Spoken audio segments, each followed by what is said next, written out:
It is 10th scale on-road day. We've got the 10th scale Mustang Trans Am, I think it was called, something like that. We've got the Greenwood Vette 10th scale. Now that looks, that looks pretty freaking cool.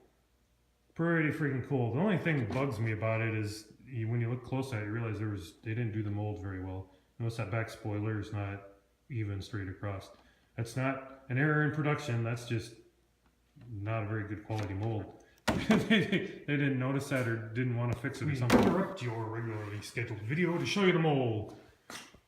So sure enough, I've had this mold for a couple years now, at least 3 years, and I had never noticed it before that there was that much of a difference. But it's hard to see, but this is deeper and this is definitely shallower over here. It is really hard to tell when you're just looking at the mold, but it's definitely a case that it's in the mold. They just didn't carve when they were sculpting this out of, I think, the clay or whatever they were using at the time. They just didn't get this side as deep as this side. I don't know why. Maybe because after they'd done everything, it would look too weird to try, or too much work to try and sculpt this all down as well to blend it in. I don't know, but there you go. Then we got the similar scale Mustang. I think they call this the wide one or something like that. But yeah, that's that one. Then we got the Nissan GTP. Very similar to our 12th scale one. Now, to be honest, this was a pretty mediocre day because a lot of these have, I don't know if you call them flaws, but issues that there's nothing I can do at this point to alleviate. These molds are so massive. Once again, they're made of that epoxy and aluminum.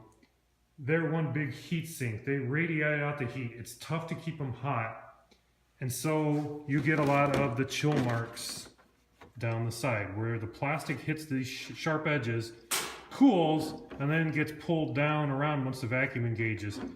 And other than getting this mold hot in that spot, there's nothing I can do. But how do you get a mold this large? It wasn't intended to have heater in it. Didn't have heater hookups it like modern molds do. How do you get it up to the temperature? With my equipment, I can't. I need like 3 arms and 3 heat guns probably to do it. All of them have that kind of issue on them because these molds are just so massive. One of the ways I kind of got around it and some of the other stuff is to do a bigger sheet size of plastic. And I could potentially do that. I could go up to a larger sheet size. Problem is it also makes the cost per body greatly more. It means I can get less per huge sheet of Lexan. So that's a big problem for me. I don't want to have to, I can't charge usually fees that'll justify the larger sheet size in this case, I don't think. So I think they're just going to have to go with what they are right now. We'll sell them at a slightly lower cost maybe. I don't know. But there is also, we have some of these though, if you're looking for ones that are cheaper, they do have some little air bubbles because it took a lot of heating. And more heating, normally we've been around 240 degrees Celsius. We were up to 265 around there to keep that warm enough to keep the air bubble out. I think this Mustang here's got one in it. Yeah, you can see it there. The other one below it doesn't. But yeah, there's some like that in all of these piles here. I think the worst one was probably this Mustang over here, maybe, or actually might have been this one. I was worrying so much trying about getting those chill marks out that I was trying to heat up other areas and not keeping it very hot on the roof, and that was then getting bubbles in it. So I've got about, I think, 4 or 5 good ones of those, and then the rest have a little bit of bubble, and then they all have the marks on the side from the chill lines and everything. The Nissan GTP, that one's, I don't know what's going on with this one. See, you follow this line, there's a line that goes up and around and around, down and over. I don't know if that's in the mold, but it's in like every single body. I couldn't see, heat didn't seem to really do much to get rid of it. The other thing you'll notice, this sharp edge here, there's a little bit of a, I kind of call it an echo or a chill mark, going that way from when it hits there and then the plastic gets pulled that direction. Not too bad, but these look pretty darn cool too.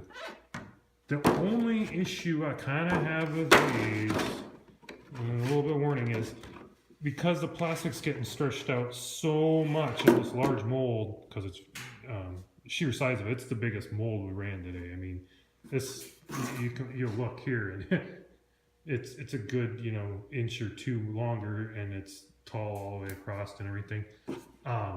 Very squared off. Is the plastic starts to get a little thinner in spots, so I think if we run this one again, we'll bump it up to an 040 thickness that we do the Beetles with, because the Beetles are so tall, they really stretch out the plastic. I think we might go to an 040 on this to keep it a little bit sturdier, but they're not bad. They're not really not bad, but they aren't as nice and stiff as the other. But that also, if you're someone who works with sheet metal, you might know this too, that when you have just a flat surface like this, that's very flimsy.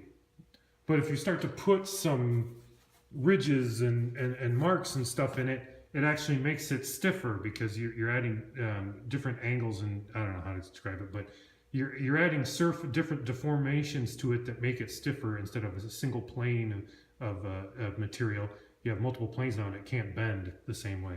So that might be why these are stiffer, is because they have more features in them and everything, and curves that make them stiffer, whereas this is just one flat end on it. Anyway, I'm going off track.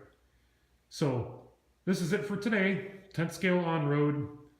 Enough of my ramblings. Have a good one. Bonus video!